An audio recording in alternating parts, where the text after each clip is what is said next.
Welcome to another video, Purple Political Talk here.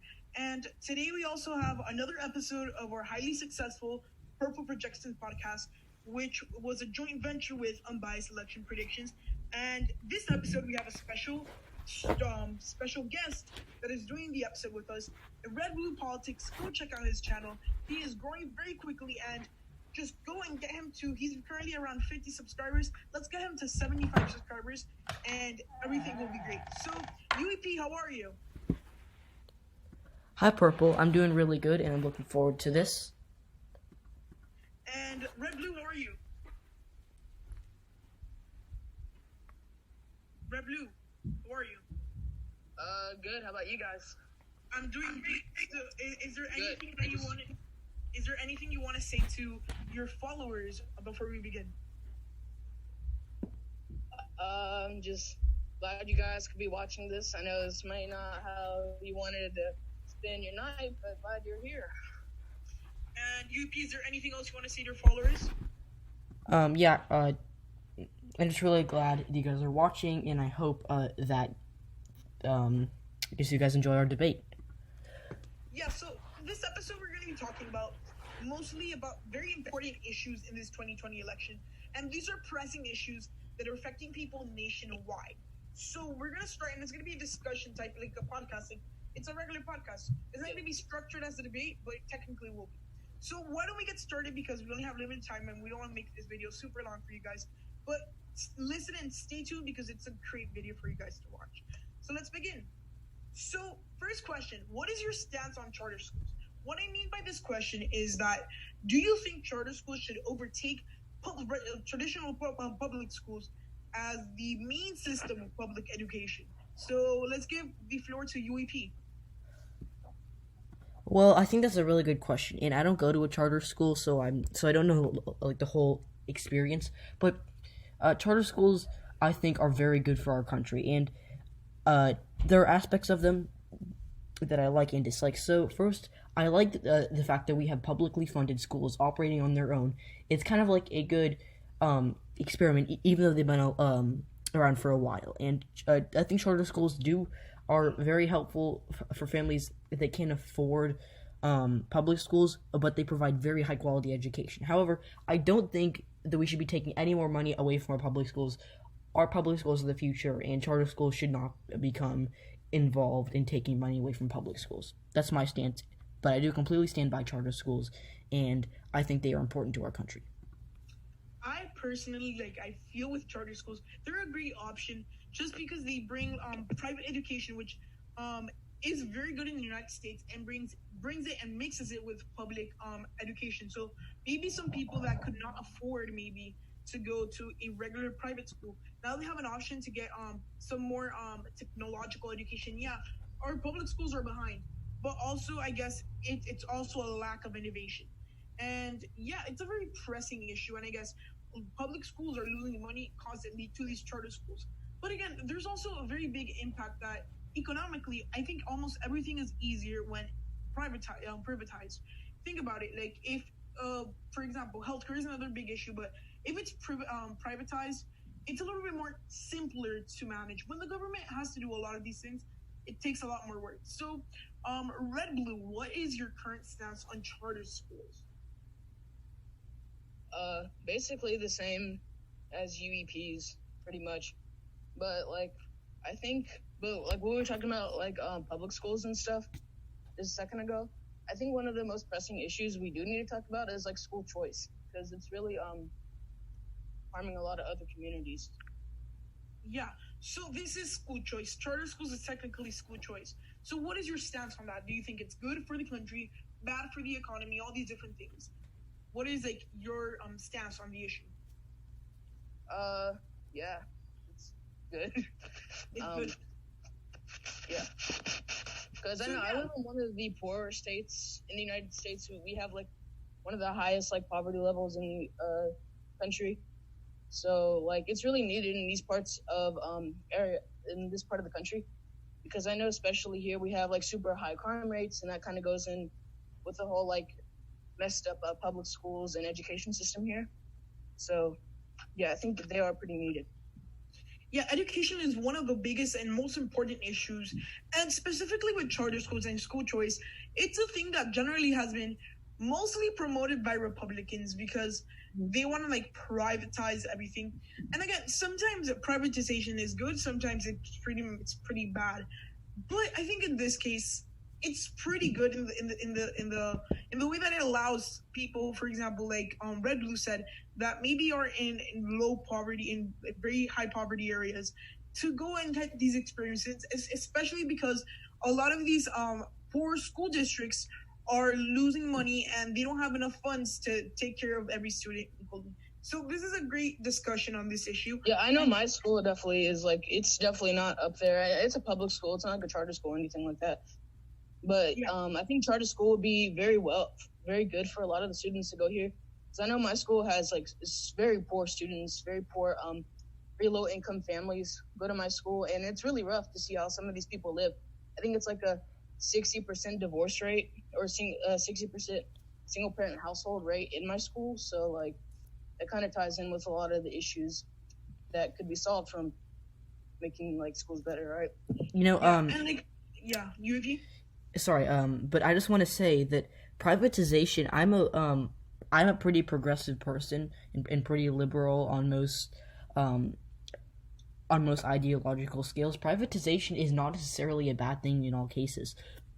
Charter schools are somewhat privatized, not entirely, but I, especially in Red Blue's community, which he said has a very high poverty rate. It's very important to give students school choice, even though a lot of people who identify as liberal may disagree with me. It's another choice that does not come down to the government and comes down to the people.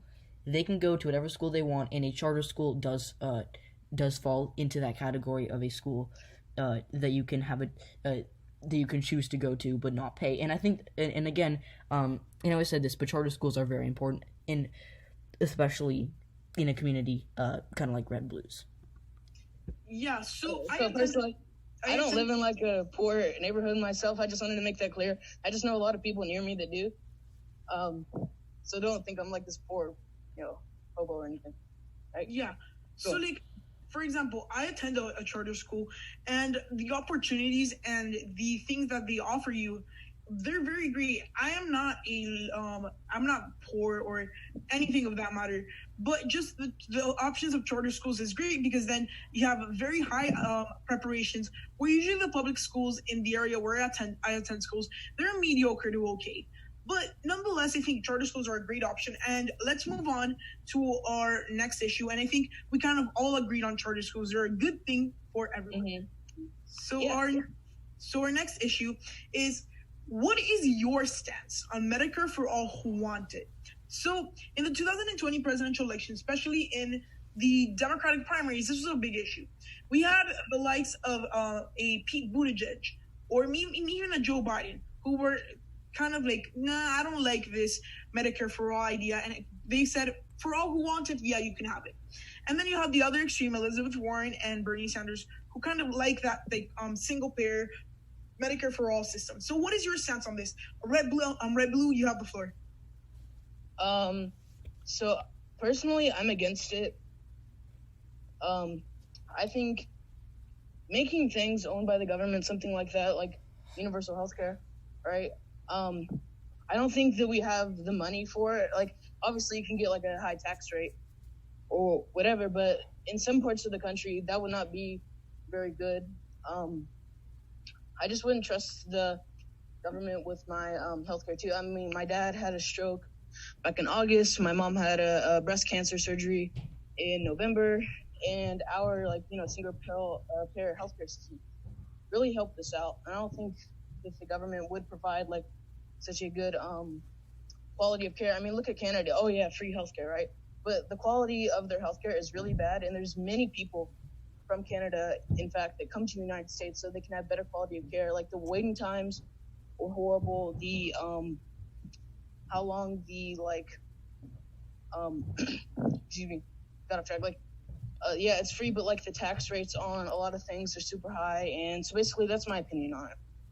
Yeah, so we see with you that you had a situation, especially like when it comes to those tough like medical situations, and you see how they privatize healthcare health. So I want to throw the floor now to UEP to talk about the Medicare for all who want it, Yeah. or like technically Medicare for all. What is your stance on that? Okay, so first I want to address something that Red Blue said. So he mentioned that Canada has free healthcare, which they do, and he said the quality of their care is not as good as our privatized health insurance. First of all, Canada has a higher life expectancy than we do. They're Yeah, but like, the we average eat more barbecue. we eat more barbecue. What? I live in the South, okay? Like literally everyone lives off of ribs and French fries. So I think what he's trying to say is that the I Canadian don't, people. it was a joke. It was a joke. Yeah, Stereotypically, I know. He's like stereotypically are a lot more healthier than the average American. I mean, and it's facts. I mean, you look at different causes of death in the United States. Among them are things related to obesity, and like diabetes and heart attack and heart failures. So yeah, he's actually right. All right, but, well, like, the yeah. fact of the matter is that Canada has a higher life expectancy than we do. Average in America, they live to be 79 years old. In Canada, 81 years, 82 years. I'm not sure. But last time I checked, I think it was 81 years. So it's a But 2-year like, difference. Look at the waiting times. Look at the waiting times in Canada. They'll like ask you if you're suicidal, and if you're suicidal, they'll put you on like the top of the list. But if you're not, it's like you're That no, but that's Here's the thing, but also that's with, like, Medicare for all, the question I think is not more based on the quality of the service, but it's more rather based on, first of all, the economic part. Does it make economic sense? So, for example, like, yeah, they're gonna have to increase taxes a lot. Is what you're giving up in taxes gonna be worth it? You know, because there's great programs. I mean, with the Obamacare and the Affordable Healthcare yeah, Act, Affordable Care Act. Yeah. yeah, that has brought a lot of big opportunities, especially in rural areas where healthcare was super high cost because you have to travel so far, or and in a situation like a heart attack where you have to be transported immediately, those costs were expensive. So I think honestly, the Medicare for all is not a good idea because the money that you're gonna have to give up in taxes would be absurd.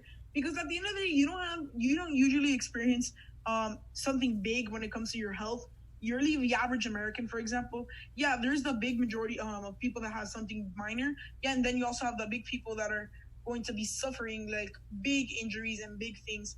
But then essentially what you're doing is not paying for your healthcare, but paying for the healthcare of others. You know, So, I want to finish. Yeah. Yes. So good points. And I'm not defending Medicare for all. Medicare for all would not work in America unless you did it at a statewide level, which would not be approved by the majority, or even Charlie Baker probably wouldn't implement that. So also there are a lot of moderate Democratic governors who probably wouldn't implement it. See, that maybe like a third of Look the at states. John Delaney and John Hickenlooper. They're very against it. Yeah, they are. But Throw your hands up. Do you remember that moment? throw your hands up. And Bernie was like, okay, yeah. Universal health care. You know, but like honestly, Wait. I feel like a lot of these ideas that come, these are mostly socialist ideas where everyone is kind of the same. The problems that are going to come like that, and the reasons like I want to like kind of talk about it is because Yeah. we can tell that like countries in Latin America and even Russia and China, their healthcare system are completely bogus because socialism just went in and out of random. These things have to be slowly implemented if you want them to work. Wait, If you're just can I gonna finish throw what I was everything saying in- though? Yeah, go ahead. No, so my point is, Medicare for all wouldn't work in America because you'd have to have. Oh wait. It wouldn't work in a big country. First of all, it works in Sweden, but it wouldn't work in America. Second, states probably wouldn't implement. Blah blah blah. But Medicare for all who want it is by far the best option because on the conservative end of the spectrum, you have no Obamacare, no public health care option at all, and just the people who can afford it, like maybe 60% of America, can have their private health insurance. And Okay. So I think that know, like, can I please finish what I'm saying? yeah. I think that the far left is making this way harder than it needs to be. Bernie Sanders is making Medicare for all look super radical. If you had a moderate Democrat running, or which we do, Joe Biden is a moderate Democrat, but if you had a moderate Democrat running on this platform like Pete Buttigieg, you'd have a lot more people buying into it. There's nothing wrong with Medicare for all because it's a safety net. If I'm president, which I hope to be one day, probably not though, but I hope to be president one day, and if I am, I would try to implement Medicare for all and think of it as a safety net for the people who A, can't afford it, and B, cannot or want to save some money and buy in to the public option. And then there are people who have private insurance who are lucky enough to have high quality private insurance. I'm not going to take that away because taking away other people's healthcare is a really big no-no, and it's really bad for the country when you are if Bernie Sanders was president, you would have a lot of money being thrown away at people who can already afford their own health insurance, and it's a really bad look for the left. And I think that if we want to have a Medicare system, which I think is a great idea, make it Medicare for all who want it, not Medicare for all or not Medicare for none. What would be, I think, the Medicare for all, I think it's a thing that it's either, like, how we have it now, or it's, like, all-in. The all-in option sounds completely horrible. I mean, whether you're, like, a moderate Democrat, a moderate Republican, even a radical Republican, and even some liberal Democrats, the thing is that the all-in option just kind of takes everyone's choice. And then, essentially, what you're doing is, again, taking away America's capitalist feelings, which essentially make up the values of this nation, where everyone is free to do what they want. But then the problem with this Medicare for all who want it is that there's going to be a shortage of doctors, because then doctors are going to say, well, if I can make more money with the private insurances, a very low amount of doctors will actually want to work for Medicare for all. And at the end of the day, that might just collapse the system, which, I mean, again, that's one of the problems that there is with it. I think if there were to be like a Medicare for all type of deal, it would be kind of like abortion, like a gun laws. You know, it would be like a state by state kind of a deal. It's like California might implement it, but like Wyoming probably would not. Yeah, but okay. The problem with that is that, like, let's say that you live in California, right? But then you have a heart attack in Wyoming. That doesn't really, like, cover you. Yeah, that would be a lot of legal trouble for a bunch of different states. But also, I think that Purple made a good point, and that's the best argument against Medicare for all, that shortage of doctors. I think that, first of all, privatized health insurance, like, like State Farm or whatever, they're not going to have enough doctors to deal with everyone in America. So you're going to have the leftover doctors going over to the public system, and Obamacare is probably the most similar to Medicare for all. They do not have a shortage of doctors. So I think we just build on Obamacare, turn it to Medicare for all who want it, and we have a very good system that a lot of countries say we have this in 20 years from now, a lot of countries are going to look at America and say they did it perfectly. They implemented it slowly and just built on what they already had, and it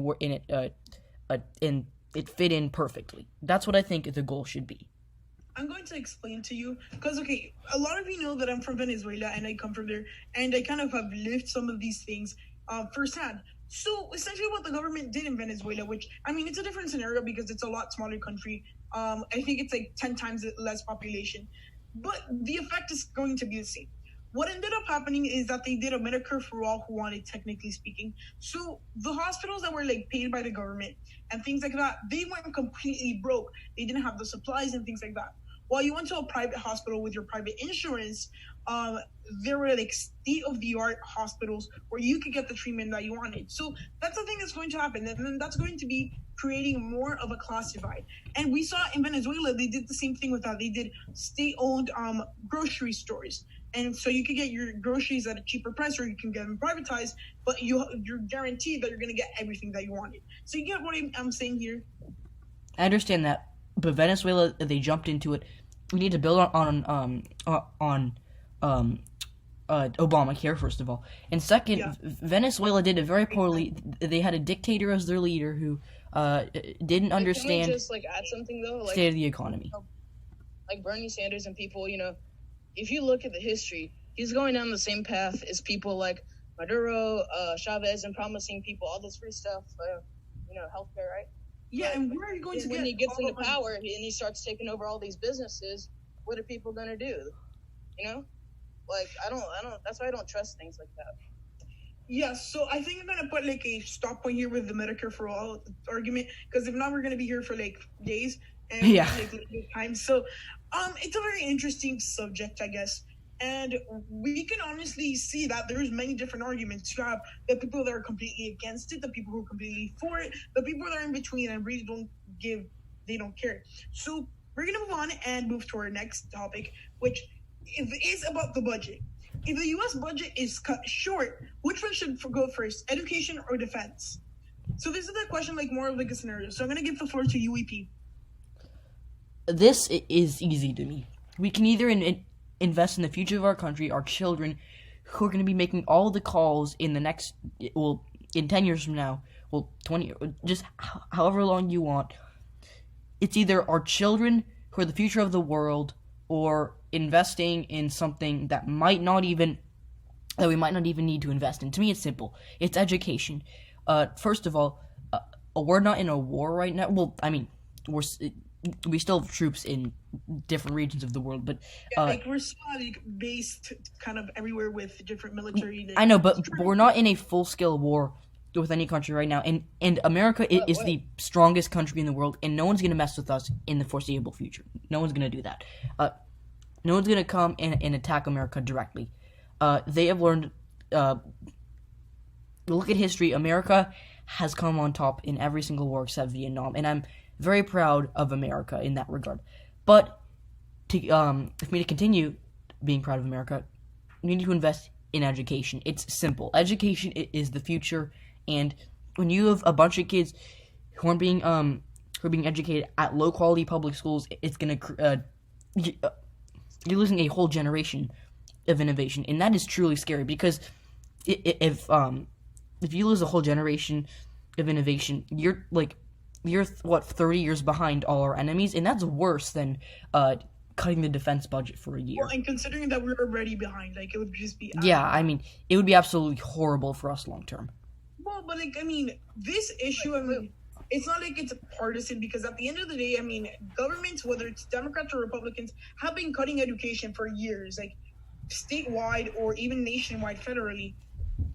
Most governments have, or administrations, whether it be a governor or the president, they've been cutting education because they'd rather have defense. I mean, in a state's perspective, it's not more about defense, it's other things they need to spend. But education is very important, like he said.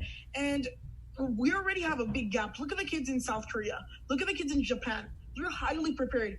And even India, the kids that are coming from those places, they're growing with huge minds, and they're taking over American job markets. So there's going to be very big problems in the U.S. economically if we're focusing too much on defense. And at the end of the day, not everyone's going to go and be a soldier. Red Blue, you have the floor. So that's actually a very tough question to me, because if we do cut our budget on things like defense, right? The whole world will be taken advantage of, because we are the last true democratic country on earth that would really stand up to these huge powers like Russia, China, Iran, etc. I mean, all the former big places, for example, like Germany, United Kingdom is still doing fairly well with the military, but all these other European countries that are democratic, they're all starting to get rid of the military.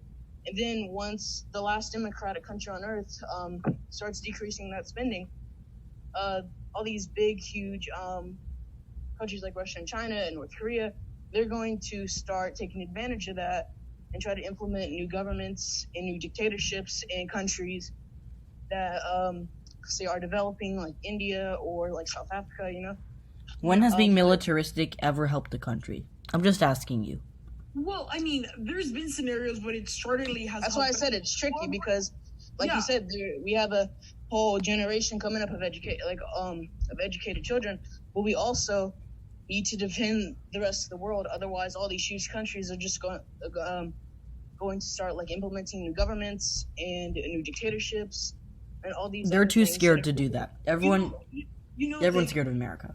This last week. Yeah, but they won't be scared of America when we start cutting our military. They'll laugh at us for stopping a whole generation of innovation. Also, guys, I'm going to tell you something when it comes to this issue. I've been taking a course on international relations, and one of the big things that we cover is security. So I think one of the major things I learned is that, first of all, military spending is important because that is making you seem more like a bigger power, and you have the more power to move things around. Like, okay, we're not gonna go do what I say. Well, consider yourself sanctioned. But then also you have to Sanctions balance. don't do anything, dude. Like, Yeah, there's just a bunch of for some BS. places it does actually move a lot of. Look, money is the source of everything.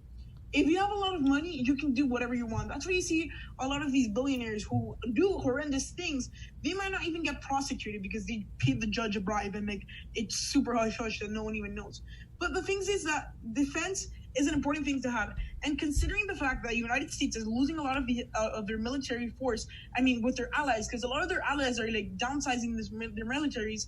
Like I think it was Red Blue said that will really like the United States is now responsible not only for their own security, but kind of the security of their allies, which are not helping them not with military stuff, but with economic stuff, which actually might be more important at the time where we're living in somewhat a peaceful state. The reason that the Europe is downsizing their military is because they know that brains are more powerful than bronze. When you have who turned the tide in World War II, people who were deciphering German codes, or the people who were finding loopholes in Japan. Like, not like, sure, I'm soldiers. I have all the respect in the world for our veterans, and they are amazing people who served our country with all their heart and risked their lives, and I have so much respect for them.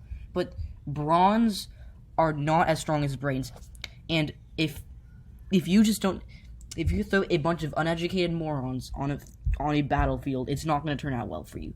So wait, so in this question though, is it like, can you do both of them, or is it like, can you have to cut like military, or you have to cut education? I mean, or cutting is simply just like cutting. You have to cut one of them. Like, I mean, and usually what they do in Congress is that they just take one and like, oh, the military is more important, and then we're cutting education. I mean, one of my last comments for this issue, I would say, that is a great question though. That could really make you think for a long time. This is a very big thing because also remember, well, brains do have a lot of power because they're the ones that plan out military attacks. They're the ones that negotiate with some of these places and come up with these witty ways to negotiate. Like, I don't know, who knows, creating big corporations so then they can say, okay, you're not going to cater my product and whatever, I'm going to go, I don't know, fight you. The thing is that the brains are important, but then if you don't have the defense equipment, which realistically defense is, for the most part, when at peace, been a waste of money. I mean, you're training, because if you stop training again, it's kind of like if you stopped making YouTube videos for a month, you would lose your kind of your talking points and things like that. So it's more of a practice and being ready, especially when you have high threats from Iran and China and these places who are growing their nuclear arsenals, and even North Korea. So it's very tough. And I would say if there was an option to like cut half and half, like split whatever we need, like 50% or like proportionally, I think that's the best thing to do. But if we had to be like, we have to take this much money and we have to cut it from here or here, I think okay? Yeah, it was my laptop. Oh. Here, it would have to be, I think, cutting defense a little bit, but not enough so you don't have enough money to do things. Yeah, like I said, that's a very tough question because on one hand, you're going to lose a whole generation, but on the other hand, you're going to lose your country. So, you know. You're not going to lose your country. No one's going to attack America. You're not going to lose your country by defunding the military a tiny bit. Look, we were just saying that just simply with the political influence that China. You never know when it's going to happen. Like, look at Pearl Harbor. This is why TikTok, for example, have you heard that TikTok is getting banned?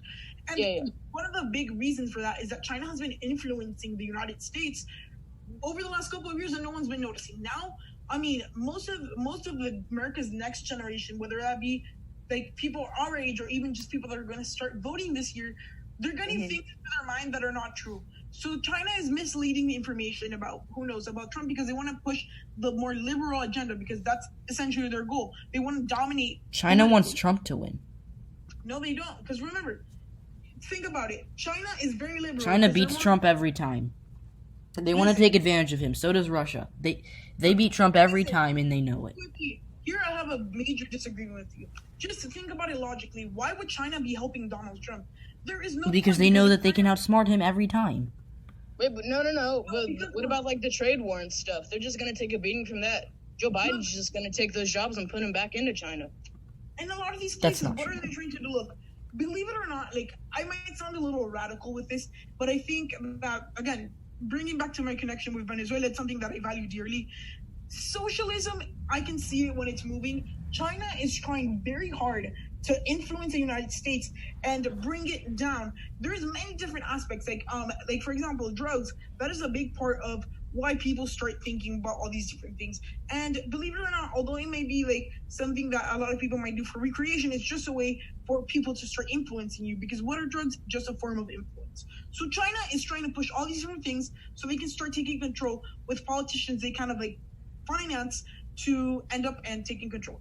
Very radical idea, but I think it's truly what's happening.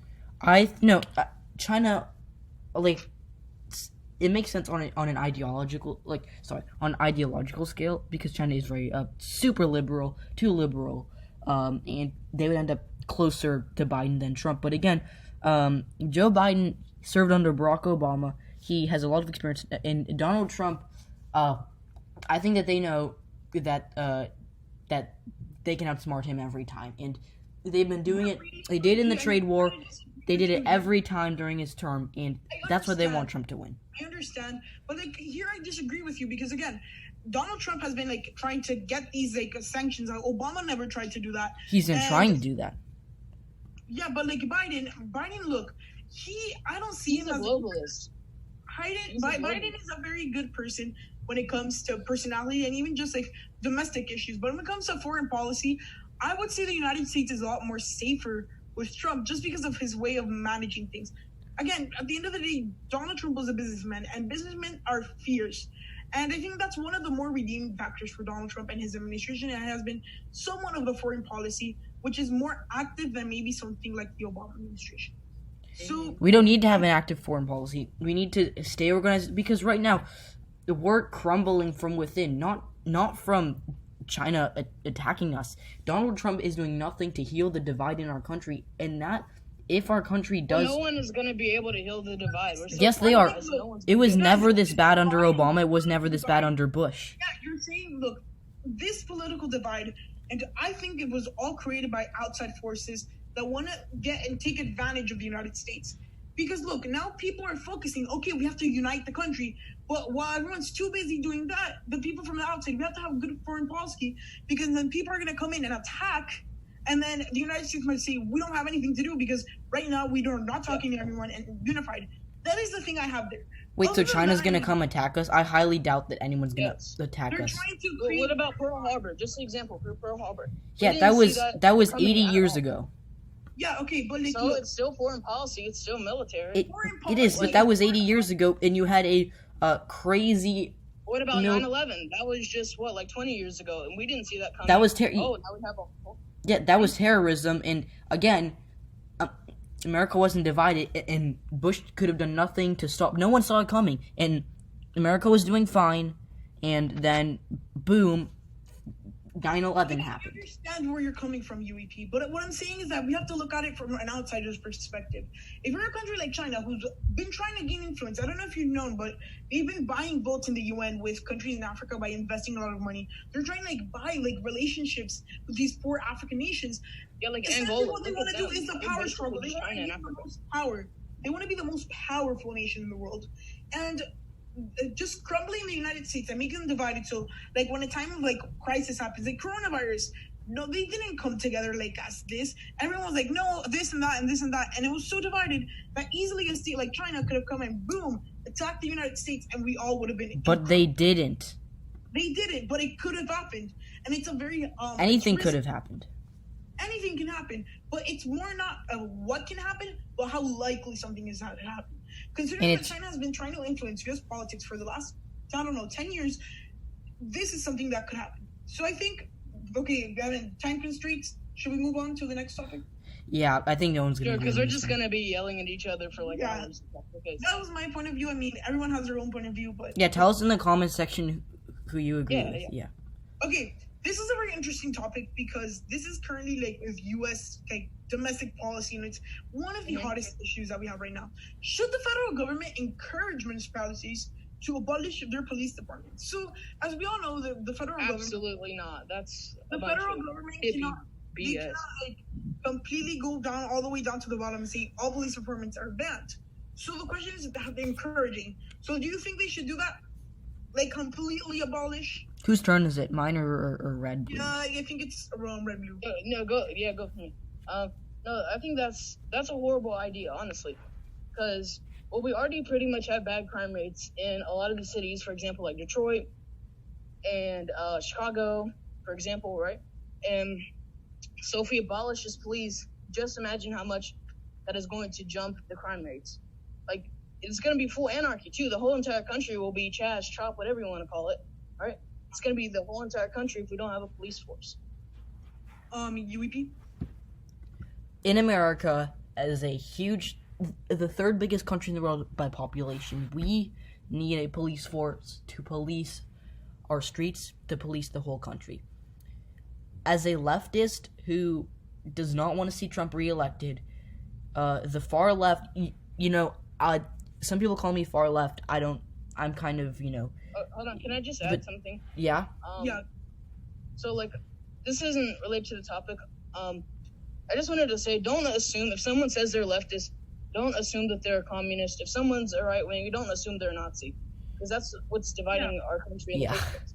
Yeah, that makes sense. And also, like, for example, you guys saw how, like, I took the issue with China. I mean, that's one of the issues I'm very passionate about, and that's one of the issues I'm more for right on. But there's several issues that I'm very far left on, and that's what really comes to show that being unbiased does not mean that you have to be completely down the middle, and being neutral doesn't mean, or independent doesn't mean you have to be completely down the middle. It's having different points of views and being rational. If you're not thinking of things from both points of view, I think one of the best ways to like say an argument is right or wrong is analyzing the other point of view and then coming back. UEP, have the floor. Go ahead. Yeah. So Purple. Yeah, I think you made a really good point about being independent and super moderate don't mean the same thing. I'm pretty left, but I consider myself to be independent. But anyways, we need to police our country, and the far left saying that we should defund the police or even abolish it, that creates a horrible look for the Democratic Party and progressives. It's a few people who are very angry, and rightfully so. I mean, George Floyd was murdered, and I hope he rests in peace. That was a horrible thing that never should have happened. But just because we need to. That's something doesn't mean we should abolish it. Everyone else. It's No, but kind of like, yeah, can I please just finish? No, but the point is, we can't just. Some people think that the police are the problem. We need to look at the source of the problem, not what people think is the problem. Source of the problem is how divided America is. Okay, can I tell you, this is one single reason why the United States is just it's in a horrible place right now. That's because of single parent households.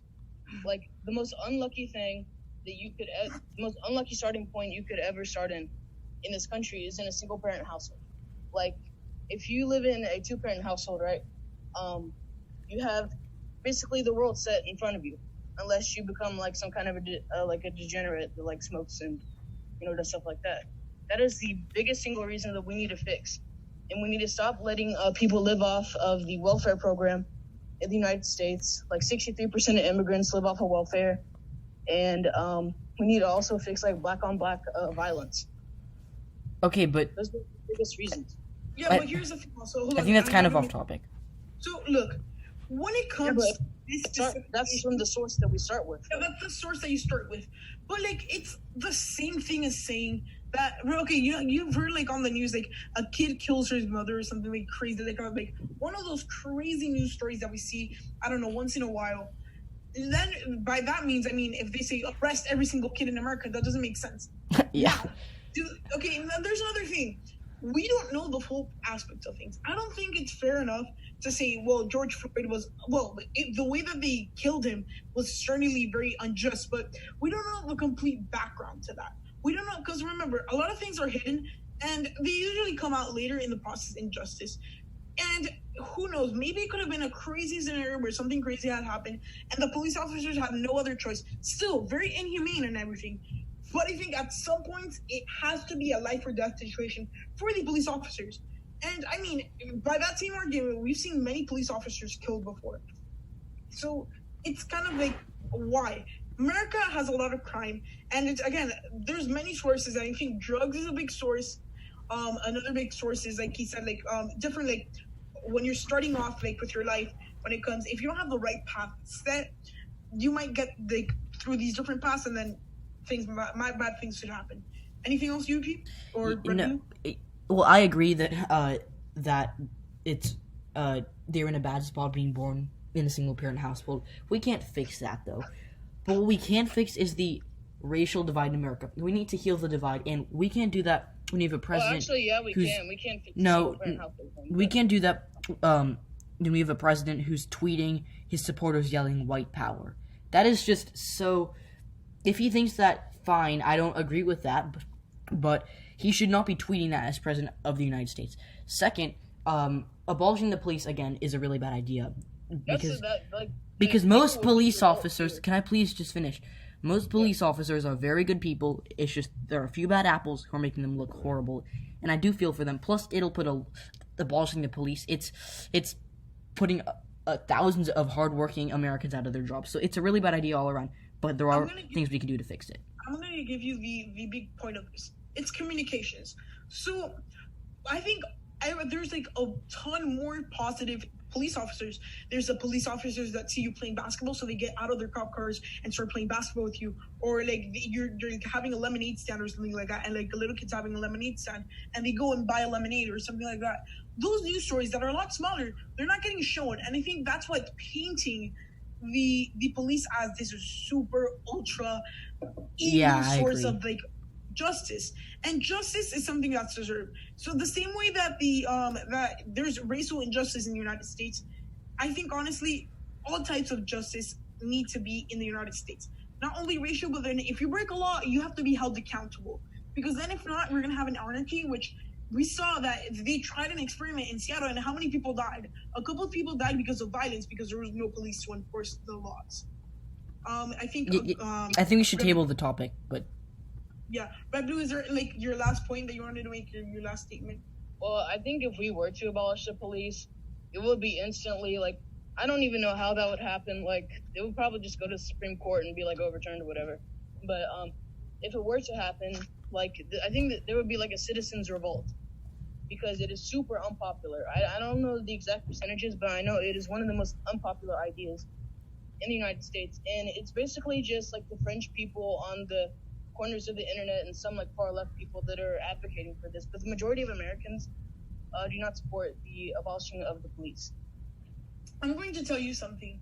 The only places where this might help the Democrats is in they're very heavily, I guess mostly the urban areas in general. And then when it comes, and we're getting, but those areas are already going blue anyway, so. Yeah, I mean, that's gonna help them there, excite their base. But then when it comes to the suburbs, you're gonna lose them completely, and that's gonna hurt them a lot more, because there's a lot of swing states which are truly swung by the choices of the suburbs. So I think this is enough with this topic because it's very hectic. So let's go, I think, to the last topic. Okay, there's 2 more topics. Okay, so should the government provide more stimulus to the U.S. economy? Think carefully, because the easy question, a lot of people are going to jump and say yes, but there's a lot more factors. So I'm going to give the floor to, I think, who started last time?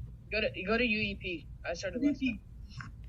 All right, so I don't have a lot to say about this because I think, well, I'm not going to talk a lot. And so after this quick statement, I'm going to leave it to you guys. But we need to have a template for grading. Like, on one hand, you can't have no stimulus because America is in tatters right now. And you have to have a hands-on, like Herbert Hoover did. He tried one tariff and that was it. But he literally said, the graces of God are going to lift us out of the depression. And, you know, I'm not going to criticize his belief in God, but just saying God will handle it has proven not to be reliable. So instead, the thing we should do is have a hands-on approach to this. roll up our sleeves and talk to the people and see what they want, and then have a template and see how many of their expectations can we meet, and then we can create a new stimulus check that works for the people. I'm gonna say something. Okay. So here's the problem with stimulus checks. Yeah, in an emergent situation, and like we saw, like the economy was like completely in shambles, like from day to night. That is the most responsible thing to do. But now that we're a couple weeks or months actually into the pandemic, we see that the economy has sort of started to come back on track.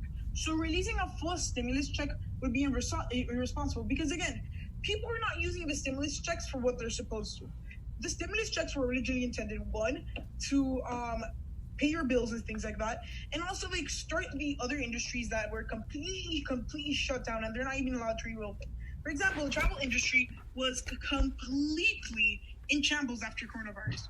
Cruise industry, traveling, hotels, restaurants, clubs, all these different things, realistically, they were super hit by the pandemic.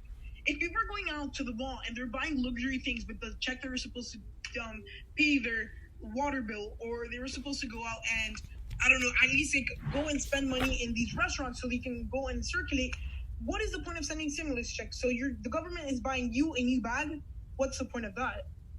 Hey, just so you guys know, I have to go in like 15 minutes, so just, yeah. Yeah, I think we're almost I think this is our penultimate question. Yeah. So, okay, I have the floor. Okay, so, what I have a gripe. Okay, so I'm for the stimulus checks. I think they're a great idea.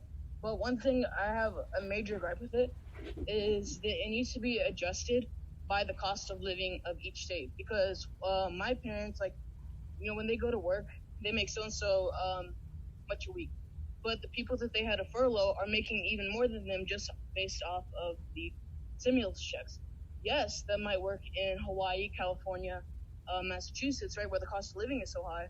But where I live, where it's very low, it's like these people are just getting way too much money that they don't need. Yeah, I 100% agree. Yeah, I agree with you. For example, I didn't receive a stimulus check. Like, my family didn't receive stimulus checks. But I would say that, honestly, that's one of the big problems. So essentially, you're losing a lot of your workforce because then people might say, well, what's the joke here? I'm not working. I'm making more than I used to. So I'm going to stay at home. And again, long term, that's going to be horrible for the economy because then you start losing a lot of that cash flow, like coming in and out. And if like the whole country is living off of unemployment, which gives them a little bit more money than they used to make, what's the people are just going to say, okay, I'm just going to chill. That's exactly what they're doing. Yeah, exactly. But I think the problem that comes with that is that if you start adjusting all these things, then it's going to be hard to tell, like, who needs it and like that. So stimulus is a thing that has to be treated with a lot of care because sending out wrong checks, like, could be like catastrophic for the government. And it's not doing any good if it's just going to these ultra rich brands. Like, for example, I went to the mall recently and I walked by a Louis Vuitton store, so like a very high end designer store. And there's like people like lined out of the doors. Like, I've shopped at that store before and I've never seen like the lines so long. And people are like just buying stuff and like, I don't know why. And it's probably because of the stimulus checks, I would assume. But I don't think that's the right purpose for the stimulus checks. All right, can we move on? Yeah. I think this is the last question. What is the best way to create more jobs without causing more economic damage? So what I mean by this is that essentially we saw how this type of creating more jobs, which is kind of just reopening the jobs, how that kind of fared out because they started to reopen too fast and now we're kind of some states are getting into a reclosing phase. So what is the best way to create more jobs without causing too much money or more economic damage? So I think that Red Blue has the word on that one. Okay, so now I think we need to get rid of like the globalist thing, and we need to start bringing our jobs that were put in like China and the Philippines and Vietnam, and we need to bring them back here. Now look at all these places in like Michigan, Illinois, Kentucky, Missouri, where all these jobs are going away. Where did they go? Probably to China, probably to Vietnam, probably to the Philippines. And that's what the globalist agenda does. That's what it does. I understand. Yeah. I understand where you're coming from, but like think about it. Bringing those industries back will cost millions and millions of dollars and money that United States can't afford to pay right now. So like I think that is a great idea. I mean, the manufacturing jobs should be they should come back, but at the end of the day, that's a pretty like not going to happen thing due to the Well, fact. I don't mean it just as like one time. It'll be like gradually over, say like a decade or something. But then also like think about it. Companies like in the United States, yeah, manufacturing in the United States will be a lot better, but there's really no benefits for the companies. For example, if you're a company like Adidas, making your shoes in China is a lot easier and less expensive. So you're going to be able to make more profits. I mean, Exactly. more stores, more selling. Which I mean, at the end of the day, the globalist agenda is pretty much just moving to see where these big companies can make the most margins. Which I mean, generally speaking, is going to affect whoever like lost their jobs manufacturing right away. But then also, I mean, you have some return when it comes to like new retail stores and things like that. At the end of the day, I think the best thing to do would certainly be bring the manufacturing jobs back. But I think a more fast, more effective way to bring more jobs back is infrastructure. So I think infrastructure is very important. So, for example, the last month, President Trump announced that he's going to be spending a lot of money out of Department of Transportation to bring a lot of modern infrastructure to the United States. Our airports are being held, they're very behind from the super big masterpieces they have in places like Dubai or Singapore or China. And we're also losing a lot of our roads are in bad damage. And a lot of our system, like our bullet trains and things like that, that we have very high potential of having these things, but it's just that they haven't come to fruition. So with the U.S. investing in these things, they're also investing in more jobs. Because, yeah, the people who are building it, that's more jobs. Then when those things open, you have retail, I don't know, maintenance, all these different things, which creates more jobs. And it's essentially spending money. And it's not only because they want to bring companies back, but it's also because it's helping out the general welfare of everyone. UP, you haven't talked yet. Yeah, so, I'm gonna make this quick, because I have like 10 more minutes, but actually, okay, so, here's the point. America is losing jobs, and I think we all know that. And there are three ways to tackle it. There's the bonehead way, which is do nothing, obviously, no one's gonna like that. And then there's, the Donald Trump tactic, and on paper it sounds good. Bring our jobs back from overseas, go back into a time where America was at the prime of the world, aka after World War I, and we had, insane, economy, and yeah, it sounds good, and if we could return to that, we would have already. But I think that we've learned that we cannot be a 21st century nation that competes with other countries by using economic standards from FDR and Harry Truman and Dwight Eisenhower. That's not going to happen. We need to invest more in tech, which is the future of the world, and catch up to our European counterparts who, by the way, in places like Germany, they are very high-tech.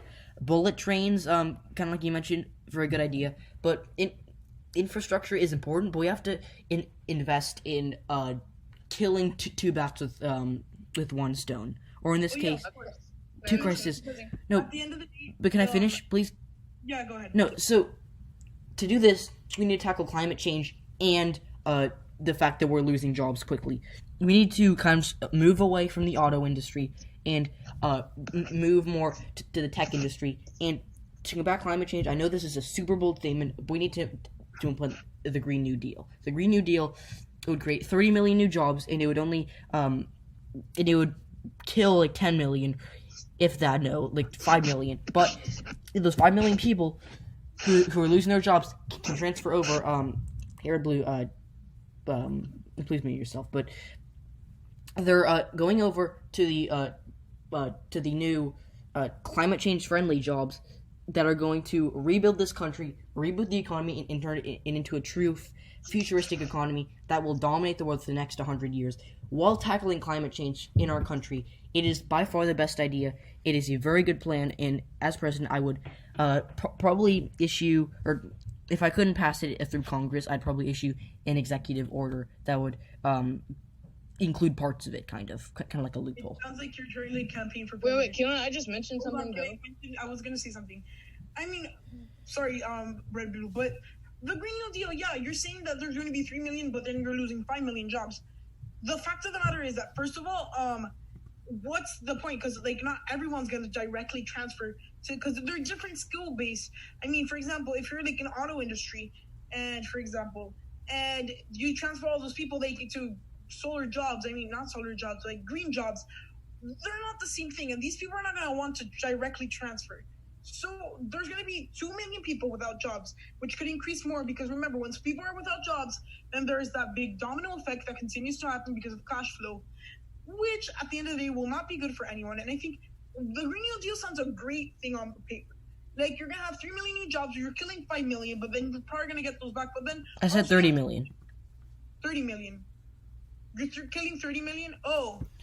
No. You're creating 30 million. I've read the plan.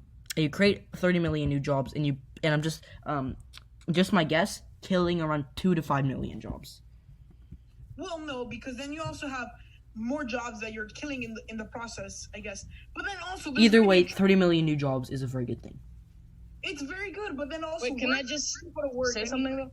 You're gonna have to like increase different things, and like honestly, I get where you're coming from, but I think a more effective way would be with infrastructure and involve these new technologies and invest. Because at the end of the day, this is all investing in technology will then produce other things. So that's what I think. Red Bull, I did read something though.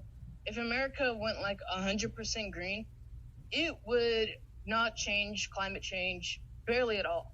It's places like China, Russia, the Ukraine, Saudi Arabia. No, I agree, but they're putting out the most pollution.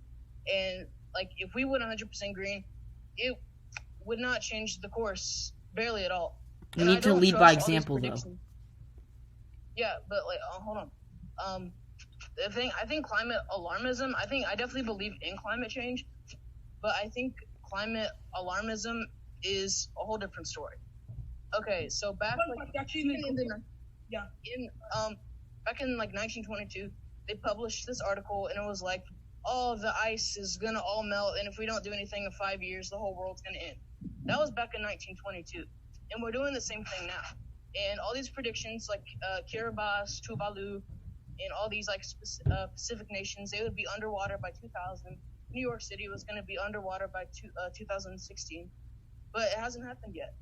So that's why I'm very skeptical of all these predictions. Like I said, I do believe in climate change, but I do not believe that the whole entire world is going to be underwater like these predictions are saying. But did you know actually that, interestingly, manufacturing actually does not bring that much effects to climate change. When you have a lot of factories and things like that, yeah, it's going to bring a lot more. But it's actually just regular human life that affects that. And like how we, for example, the food chain, cows and things like that, and like just livestock, they produce more, like 20% of the world's climate change, which is a lot. And like cars and humans and like individually, they don't produce as much. And it's to get rid of climate change, you're gonna have to like move everyone to a green diet, which I mean, a lot of people won't be willing to give up. But realistically, like moving into a Meatless green deal, Monday. that doesn't do anything. I mean, it's a very interesting thing, and with the creation of jobs, I get where you're coming from, but then also we have time restraints. So if you want to say one last thing, either of you, so UEP. Okay. So basically, sorry. Give me 1 second. You guys can go. Okay. So, Yeah. I think that at the end of the day, this is going to be the biggest part, and the economy is a very hard thing to touch because once you start playing a lot with the variables, then you're going to start seeing these negative impacts. If you move too much with the climate change, then something else might blow up in your face, and you've killed the U.S. economy by doing something that you could have prevented. So economy, very carefully. I think infrastructure has been proven that has been investing in technology. It's been proving that you've been able to grow jobs. It's been proven that you're going to have more places that people can go work and more commercial planes, more business when it comes to trains and things like that. Okay, so I'm back. So I was on mute, so I don't know if you guys caught this, but to the viewers on my end, I apologize. My dad was yelling at me. That's my fault. I should have closed the door. But anyways, So overall, I 100% agree with. Or sorry, that was a bad wording. I agree with both red, blue, and purple on a lot of stuff. I just think that overall we need to take action on climate change. And red, blue. I don't know you in person, but you seem like a really smart guy, and like I trust a lot of the stuff you're saying. And I really do hope you're right about climate change. And I didn't know about the article written in 1922, but I really do hope that you're right in that this is all just some big hoax. And if that is true, I don't think it's a hoax. I just think it's not gonna the world's gonna. Yeah. But yeah, I'm very worried about climate change, and I hope you're right. But I think that it's better to be safe than sorry. In the taking action, killing two birds with one stone is the best idea. Plus, creating jobs in the process. There are a lot of what ifs. I know, but I think it'll pay off in the end. So I'm gonna. I have like 2 more minutes, so let's please wrap this up. Yeah, we're gonna wrap this up. But last thing, the question was more based on kind of immediately like to take care of the coronavirus, but it doesn't matter because we actually came up with really good arguments. And I think that's the last slide. Oh no, guys! I want to thank all of you for watching. And Red, Blue, and Unbiased. Do you want to say anything to your followers? I'll go. All right, so thank you guys for watching. I really hope you enjoyed this. Obviously, me and Purple will be back next week.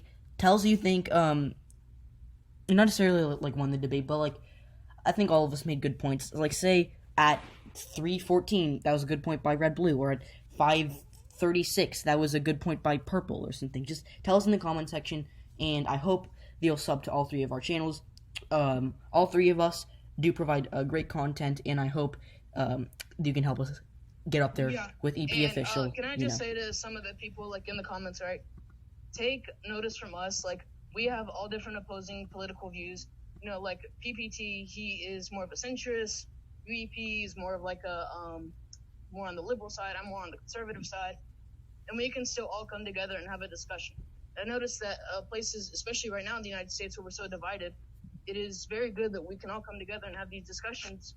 Where I noticed on the internet, right, if you have like one opposing, like say there's like a PragerU video, right, and you read the comment section, someone says like, oh, I disagree with something in the video, then you just get called like a communist, and vice versa on like CNN channel. And so I'm glad, and I hope all like the followers and stuff, you guys can all come like unite and just hear the other side out. And yeah, I hope all you guys have like a great day. And, yeah. Guys, I mean, I want to say the same thing because they have both made great points with this like out report, and then generally speaking, both of them made great points, and I think I did pretty good too. But I think that honestly, that is true. We are very divided as of right now, and this is just one example of how different opposing political views can just come together and to have a civilized discussion. Although at times you got a little bit more passionate with the argument and things like that. At the end of the day, it's a discussion, and we're all American, and we're all able to discuss this. So guys, I hope you enjoyed the video. Please remember to go subscribe to Purple Political Talk. We have a goal of getting to 200 subscribers. Unbiased Election Predictions, UAP has a goal of getting to 215, and we've set a goal of getting to 100. 100 for a Red, Blue. We can make this, and guys, I want to thank all of you for watching. So the way we're gonna do this is more premieres will go through until like the end of the hour. So the first premiere will be on my channel. Then I think we're gonna do it on Unbiased Election Predictions, and then last we're gonna do with Red, Blue. So the more people just accumulate and go to the other person's channel, so we can all keep on that long discussion that we're having in the premiere chat. So guys, I hope you enjoyed this video, and goodbye. Thank you. Bye guys. All right. That was great.